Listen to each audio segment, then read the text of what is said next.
আসসালামু আলাইকুম travellers. সোহানস travel ডায়েরিতে আমি সোহান আপনাদের সবাইকে স্বাগত জানাচ্ছি। দেখবো পৃথিবী ঘুরবো বেশ, কিন্তু সবার আগে আমার দেশ বাংলাদেশ। বাংলাদেশ ঘোরার ধারাবাহিকতায় এবার ঘুরতে গিয়েছিলাম নোয়াখালী জেলার অন্তর্গত হাতিয়া ও নিঝুম দ্বীপে। আমার এই হাতিয়া ও নিঝুম দ্বীপ ভ্রমণে আমার ট্রাভেলমেট হিসেবে ছিল আমার office colleague Khaledul Basha. Hatiya ও নিঝুম দ্বীপ ভ্রমণের প্রথম পর্বে ঢাকা থেকে লঞ্চে করে কিভাবে হাতিয়া গেলাম সেই মুহূর্তগুলি শেয়ার করব আপনাদের সাথে। তাহলে শুরু করা যাক হাতিয়া ও নিঝুম দ্বীপ ভ্রমণের প্রথম পর্ব, a journey by launch from Dhaka to Hatiya.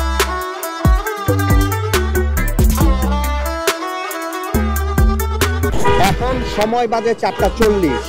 রওনা করলাম ধলাইপাড় থেকে সদরঘাটের উদ্দেশ্যে। আমার কলিগ খালেদুল বাশার অলরেডি তাশরিফ 2 এর ঢাকা টু হাতিয়া লঞ্চের কেবিন বুক করে রেখেছে। লঞ্চ ছাড়ার সময় 6টা, তো আমাকে 5:30টার ভেতর সদরঘাটে পৌঁছতে হবে। ইচ্ছা আছে 5:30টার ভিতরে পৌঁছাবো ইনশাল্লাহ, যদি না ধলাইপাড় থেকে সদরঘাট পর্যন্ত জ্যামে না পড়ি, অনেক আগেই পৌঁছে যাব। ধলাইপাড় থেকে 100 টাকা রিক্সা ভাড়ায় রওনা করেছি ঢাকার সদরঘাটের উদ্দেশ্যে। শনিবার বিকেলে ধলাইপাড় থেকে ভিক্টোরিয়া পার্ক পর্যন্ত গাড়ির চাপ তেমন ছিল না। সদরঘাট যাওয়ার সময় পুরান ঢাকার বিভিন্ন সরু রাস্তা ধরে পুরাতন বাড়িঘর দেখতে দেখতে যাওয়া লাগে। পুরান ঢাকার এই পরিবেশটা আমার কেন যেন খুব ভালো লাগে।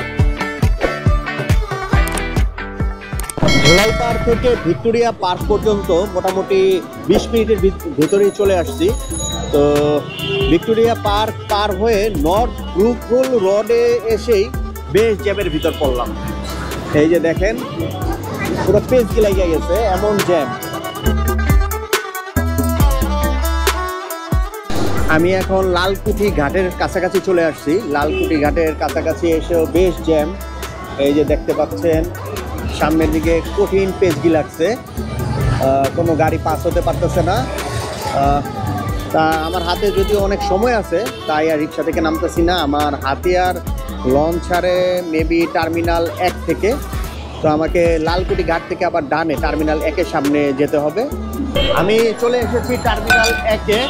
এখন বাজে হলো 5:15, মোটামুটি 15 মিনিট আগেই টার্মিনালে পৌঁছে গেলাম। ঘাটের ভিতর ঢুকতে গেলে 10 টাকার একটি টিকিট কাটতে হবে, যে টিকিট কাউন্টার। 10 টাকার এন্ট্রি ফি দিয়ে এখন ঘাটের ভেতর প্রবেশ করছি। এই যে ঘাট, বিভিন্ন রকম লঞ্চ দাঁড়িয়ে আছে। আগেই বলেছি আমাদের লঞ্চ ছিল তাশরিফ 2। এখন তাশরিফ 2 লঞ্চ খুঁজে বের করার পালা। বেশ কিছুক্ষণ খোঁজাখুঁজির পর পেয়ে গেলাম আমাদের লঞ্চ তাশরিফ 2-কে। ওই যে দূরে আমার ট্যুরমেট খালেদুল বাশার আমার জন্য অপেক্ষা করছে। এবার লঞ্চে প্রবেশ করার পালা।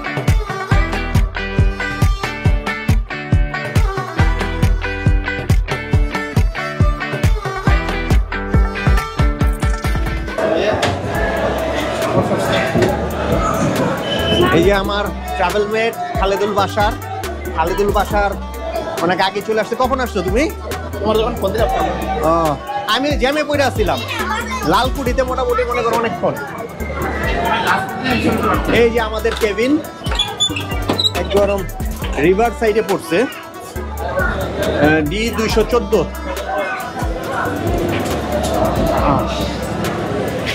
Double cabin. এই কেবিনের ভাড়া নিয়েছিল 2200 টাকা, আর সিঙ্গেল কেবিনের ভাড়া 1200 টাকা। তাশরিফ কোম্পানির বিভিন্ন লঞ্চের সাথে যোগাযোগের জন্য তাদের মোবাইল নাম্বারগুলো ডেসক্রিপশন বক্সে দেওয়া আছে, আপনারা চাইলে সেখান থেকে মোবাইল নাম্বার নিতে পারেন। এক সময় সদরঘাটের লোকারণ্য থাকতো এবং লঞ্চের কেবিনও বুক করার জন্য 1 সপ্তাহ না হলে 3-4 দিন আগে বুক করা লাগতো, কিন্তু এখন ইনস্ট্যান্ট কেবিন পাওয়া যাচ্ছে। জনসমাগমও খুবই কম, লঞ্চে এখন খুব কম মানুষই যাতায়াত করে।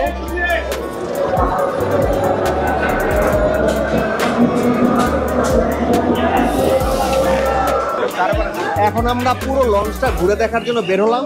6টা বাজতে এখনো 5 মিনিট বাকি, তো মনে হয় 6টা বাজে লঞ্চ ছেড়ে দিবে। আমাদের লঞ্চ ভ্রমণ শুরু করছি লঞ্চের ডেক থেকে। ডেক হলো লঞ্চের নিচতলা, যেখানে সবাই ঢালাওভাবে চাদর বিছিয়ে জায়গা দখল করে এবং সেখানেই অবস্থান করে। ঢাকা থেকে হাতিয়া ডেকের ভাড়া প্রতি জন 500 টাকা।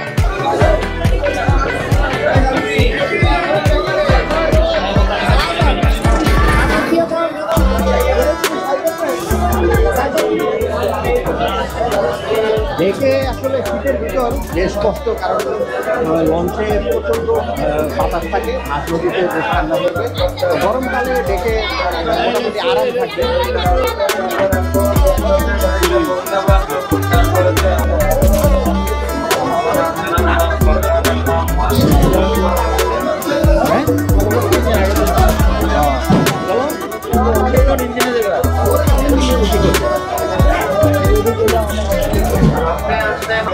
শ্যামবাজার থেকে পেঁয়াজ নিয়ে যাচ্ছে হলো হাতিয়া। দেখেন, শুধু মানুষ নিয়ে যায় না, মালও নিয়ে যায়।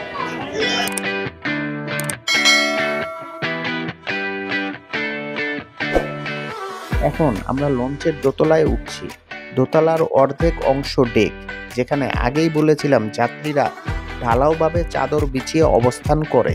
আজ মনে হচ্ছে এই লঞ্চে প্রচুর যাত্রী হয়েছে, কারণ নিচতলা ও দ্বিতীয় তলার ডেকে কোনো জায়গা নেই। দ্বিতীয় তলা থেকে আমরা লঞ্চের ছাদে যাচ্ছি। ছাদেও বেশ মানুষের ভিড়।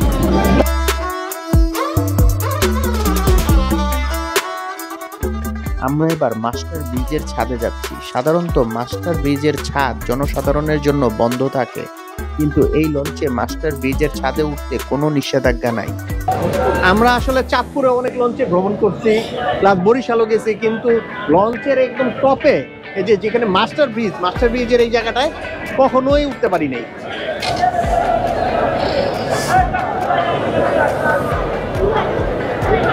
আমরা যেখানে দাঁড়ায় আছি এটার নিচেই হলো মাস্টার ব্রিজ, যেখান থেকে লঞ্চ পরিচালনা করা হয়। রাতের আলোকিত কেরানীগঞ্জের সাথে যাত্রীবাহী নৌকা পারাপার। লঞ্চের ছাদ থেকে রাতের এই বুড়িগঙ্গা নদীর দৃশ্য দেখতে ভালোই লাগছিল। লঞ্চ দেরিতে ছাড়ার অন্যতম কারণ দেখতে পাচ্ছেন, বোটে করে বস্তায় বস্তায় মাল লঞ্চে তুলতেছে, এই কারণেই তারা দেরিতে লঞ্চ আসতেছে, যেন আরো বেশি মাল লঞ্চে লোড করতে পারে। আমাদের লঞ্চ 6টায় ছাড়ার কথা ছিল, কিন্তু এখন বাজে 6:15, এখনো লঞ্চ ছাড়ে নাই। তো শুরুতেই আমি হতাশ, বড়ই হতাশ। লঞ্চে আসলে এরকম ভ্যারাইটিস রকম খাবারের দেখা মিলবে, খুব মজাদার খাবার দাবার, যদিও হাইজেনিক কিনা জানি না, বাট খাইতে খুব মজা।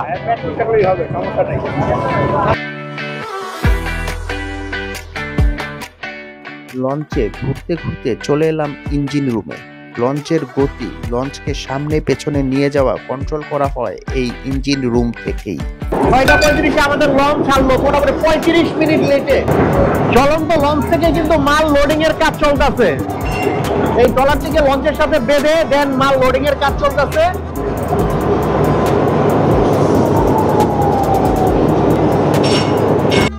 পেঁয়াজ লঞ্চে লোডিং এর পর এবার আলু লোড করা হচ্ছে।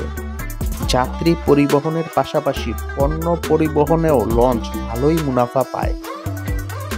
আমাদের লঞ্চ বুড়িগঙ্গা নদী হয়ে ধীর গতিতে সামনের দিকে এগোচ্ছে। বুড়িগঙ্গা সেতু অতিক্রম করার পূর্বেই আরেকটি লঞ্চের সাথে আমাদের লঞ্চের কম্পিটিশন শুরু হয়ে গেছে। সন্ধ্যা 6:50 আমরা বুড়িগঙ্গা সেতু ক্রস করলাম। অন্ধকারে সেতু ভালো বোঝা যাচ্ছে না, কিন্তু ওই সারি সারি লাইটগুলি হলো বুড়িগঙ্গা সেতুর সড়ক বাতি।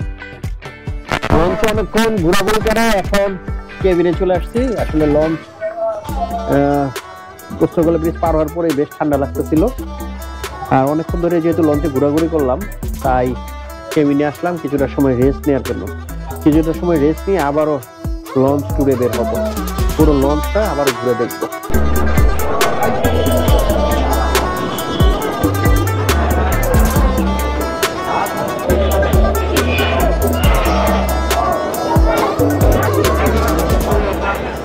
7:55 আমরা এখন আসছি মুন্সিগঞ্জে। আমাদের লঞ্চ মুন্সিগঞ্জ লঞ্চ ঘাটে ঘাট দিচ্ছে। এই যে দেখেন, প্রচুর যাত্রী লঞ্চের জন্য অপেক্ষা করছে, অনেক যাত্রী অপেক্ষমান। এবং যেই সব ফেরিওয়ালারা ফেরি করছে সদরঘাট থেকে, তারাও এই মুন্সিগঞ্জে নেমে যাবে।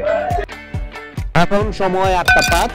আমাদের লঞ্চ মুন্সিগঞ্জ ঘাট ছেড়ে আবারও হাতিয়ার উদ্দেশ্যে ছেড়ে যাচ্ছে।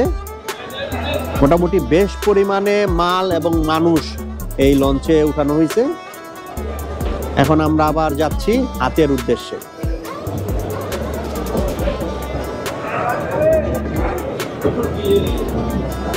রাত 8:40। এখন রাতের খাবার খাওয়ার পালা। লঞ্চের কেবিন বয় রাসেল ভাই আমাদের খাবার নিয়ে আসছে। আমরা অর্ডার করেছিলাম ভাতের সাথে পোয়া মাছ, ডালের চচ্চড়ি আর আলু ভর্তা।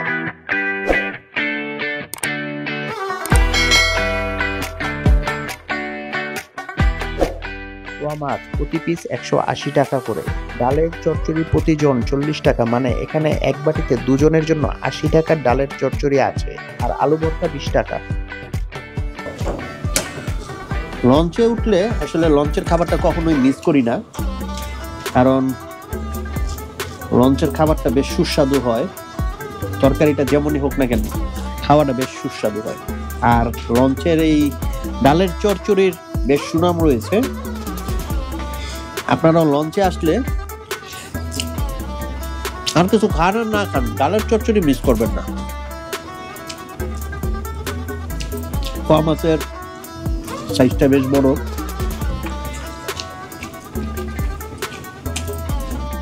আলহামদুলিল্লাহ, বেশ তৃপ্তি দিয়ে রাতের খাবারটা শেষ করলাম। আসলেই খাবারটা বেশ ভালো ছিল, মাছটাও ভালো ছিল, আর ডালের চচ্চড়ির কথা তো সুনাম আগেই করলাম, এবং কথার সাথে কাজের খাপে খাপ মিল, অসম্ভব রকম ভালো লাগলো। এখন বাজে রাত 10টা। আমরা আবারও লঞ্চে হাঁটাহাঁটি করতে বের হলাম। খাওয়া দাওয়ার পরে কিছুক্ষণ রেস্ট নিয়ে বের হলাম আমরা লঞ্চের ডেকে আসছি। এখন এই দেখেন, ডেকে সবাই ঘুমাচ্ছে, আরাম করে ঘুম। আসলে যেরকম ঠান্ডা হবে ভাবছিলাম ওই রকম ঠান্ডা না, কারণ লঞ্চের চারদিকে বিভিন্ন মোটা টারপেল বা কাপড় দিয়ে আটকে দিছে। আর এই পাশটা দেখেন বিভিন্ন পেঁয়াজের বস্তা, আলুর বস্তা দিয়ে বাতাস যেন না ঢুকে সেই ব্যবস্থা করছে। তো আমি মনে করছিলাম এখানে হয়তো প্রচন্ড ঠান্ডা হবে, কিন্তু এইদিকে তেমন কোনো বাতাসই নেই এবং বেশ গরমই লাগতেছে আমার কাছে।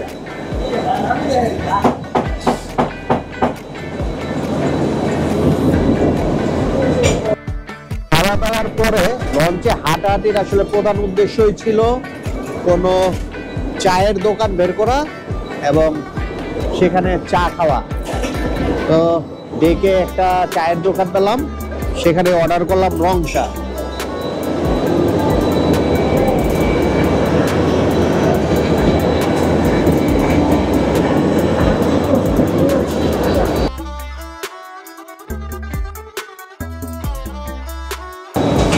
আমরা মোটামুটি চাঁদপুর মোহনার কাছাকাছি চলে আসছি। ওই যে দূরে দেখা যায় চাঁদপুরের হাতিয়া বাসা নাকি অন্য জায়গায়? তাহলে তুমি তোমার চিনার কথা, তাহলে আমার কিন্তু সাথে করে নিয়ে যাইবা। আমিও হাতিয়া যাইতেছি, চিনি না আমি।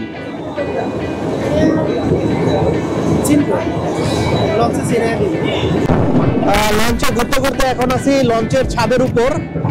লঞ্চের ছাদে মনে করছিলাম কোনো লোকজন নাই, কিন্তু আসলে অনেক লোকই আছে। এই যে দেখেন, বেশ জমজমাট লঞ্চের ছাদ, অনেক লোক। কেউ বসে আছে, আড্ডা দিতেছে। এইখানে আরেকটা বিশাল মজমা। লঞ্চে উঠলে আসলে কাঠ খেলা, এটা একটা বেশ আনন্দময় একটা ব্যাপার এবং খুব দ্রুত সময় কাটে।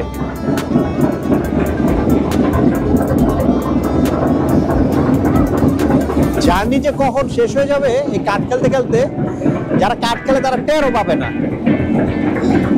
কোথায় আপনারা? আমি যাব বনপুরা। বনপুরা? বনপুরা। আপনারা সবাই বনপুরা? লঞ্চে ঘোরাঘুরির সময় অনেক অপরিচিত মানুষের সাথে পরিচয় হয়। তাদের সাথে কথা বলার সময় মনে হয় না যে তাদের সাথে আজকেই আমার প্রথম দেখা, মনে হয় আমরা সবাই একই গ্রামের বাসিন্দা। লঞ্চে ঘোরাঘুরি শেষ করে আবারও কেবিনে চলে আসলাম। এখন প্রায় 11টার মতো বাজে। তো আর ঘোরাঘুরি করতে ভালো লাগতেছে না, বেশ টায়ার্ড লাগতেছে। আর বাইরেও ঠান্ডাও অত্যাধিক। উফ, একদম শরীর ঠান্ডায় জমে গেছে, তাই রুমে চলে আসলাম যে এখন কিছুক্ষণ একটু রেস্ট নেই, কারণ আবারও ভোরে উঠতে হবে। 7টার দিকে মনে হয় লঞ্চটা হাতিয়া ঘাটে থামবে। প্ল্যান আছে 7টার কিছুটা আগে উঠেই নদীর পাশে যে গ্রাম্য জীবন সেটা দেখার ইচ্ছা আছে, সেই জন্য কিছুক্ষণ মোটামুটি 7টার আগে ঘুম থেকে ওঠার প্ল্যানিং আছে। সো এখন ঘুমের সময়। গুড নাইট, ইনশাল্লাহ ভোরে আবারও দেখা হচ্ছে।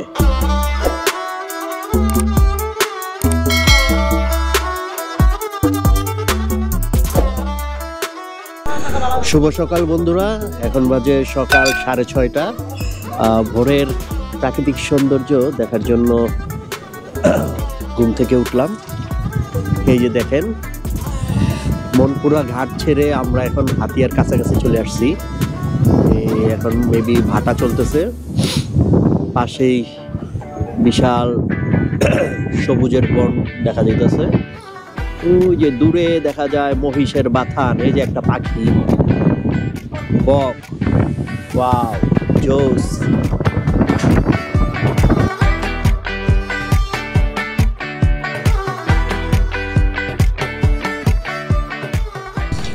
আমাদের লঞ্চটা হাতিয়া ঘাটের কাছাকাছি চলে আসছে এবং আমাদের লঞ্চের গতিও খুব ধীর করে দিচ্ছে। খুব স্লো গতিতে আমাদের লঞ্চ আগাচ্ছে। তো আসলে ধীর গতিতে যাওয়ার কারণে ভালোই লাগতেছে, আশেপাশের দৃশ্যটা দেখার সুযোগ পাওয়া যাইতেছে। ওই যে দূরে দেখেন আরেকটা মহিষের বাথান, আপনারা দেখছেন কিনা জানি না, তবে খালি চোখে দেখা যাচ্ছে অনেক মহিষের বাথান, বিশাল। এই চরটায় মনে হয় শুধু মহিষ চড়ানো হয়। আশেপাশে এইখানে একটা গ্রুপ, ওই যে দূরে আর একটা গ্রুপ দেখা যাচ্ছে। বেশ মনোমুগ্ধকর দৃশ্য, খুবই ভালো লাগতেছে। যদিও ওয়েদারটা বেশ ঠান্ডা, এরপরেও বেশ উপভোগ করা যাইতেছে।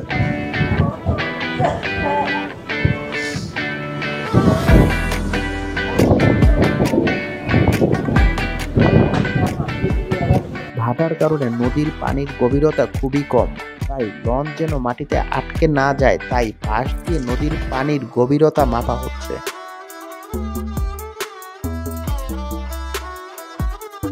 আমার কাছে লঞ্চ ভ্রমণের পরের অংশটা বেস্ট মনে হয়েছে।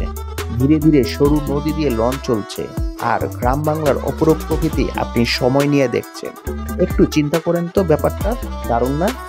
লঞ্চ ভ্রমণে আমার সাজেশন হবে, কষ্ট হলেও খুব ভোরে উঠে লঞ্চের বারান্দা থেকে লঞ্চের বাইরের দৃশ্য দেখবেন, সূর্য উদয় দেখবেন, বেশ হিম ঠান্ডা লাগবে। গরম কাপড় গায়ে দিয়ে হলেও বাংলার প্রাকৃতিক সৌন্দর্য উপভোগ করবেন। বিশ্বাস করেন, ভোরের এই লঞ্চ ভ্রমণ আপনার সারা জীবনের সেরা মুহূর্তগুলোর মাঝে একটি হবে। আমরা অলরেডি হাতিয়া চলে আসছি। ওই যে দেখা যাচ্ছে হাতিয়ার ঘাট। আসেন ওদেরকে সামনে থেকে হাতিয়ার ঘাটটা দেখাই।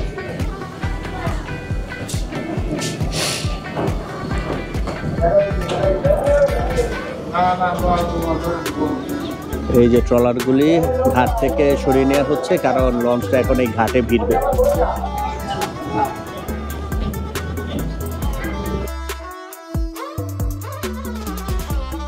লঞ্চ ঘাটে ফেরার পর যাত্রীরা লঞ্চ থেকে নামছে। যাত্রীর চাপ কিছুটা কমলে আমরা লঞ্চ থেকে নামি। ফাইনালি আমরা হাতিয়া চলে আসলাম। এখন লঞ্চ থেকে নেমে আমরা এই যে ট্রলা ভাইয়ের সাথে যাচ্ছি, সামনে তার অটো। সেখান থেকে এখন আমরা যাব ওসখালি। ওই ওসখালিতেই বিভিন্ন রকম হোটেল আছে হাতিয়ার, সেখানে যে কোনো একটা হোটেলে চেক ইন করবো। আমরা হাতিয়া থেকে অটোতে করে ওসখালি যাচ্ছি। আমাদের অটো ভাড়া নিল 120 টাকা। সাধারণত এখানে পার পার্সন 50 টাকা করে নেয় সিএনজি বা অটোতে। তো আমরা যেহেতু রিজার্ভ নিয়েছি তাই 120 টাকা নিয়েছে। এই ছিল আমার ঢাকা থেকে হাতিয়ার লঞ্চ ভ্রমণের অভিজ্ঞতা। পুরো ভিডিওটি ধৈর্য সহকারে দেখার জন্য আপনাদের সবাইকে জানাই ধন্যবাদ। আশা করি আমার লঞ্চ ভ্রমণের ভিডিওটি আপনাদের ভালো লেগেছে। পরবর্তী ভিডিওতে হাতিয়ার কোথায় ঘুরলাম তা দেখানো হবে। আমার পরবর্তী ভিডিও দেখার আমন্ত্রণ জানিয়ে শেষ করছি আজকের পর্ব। ধন্যবাদ।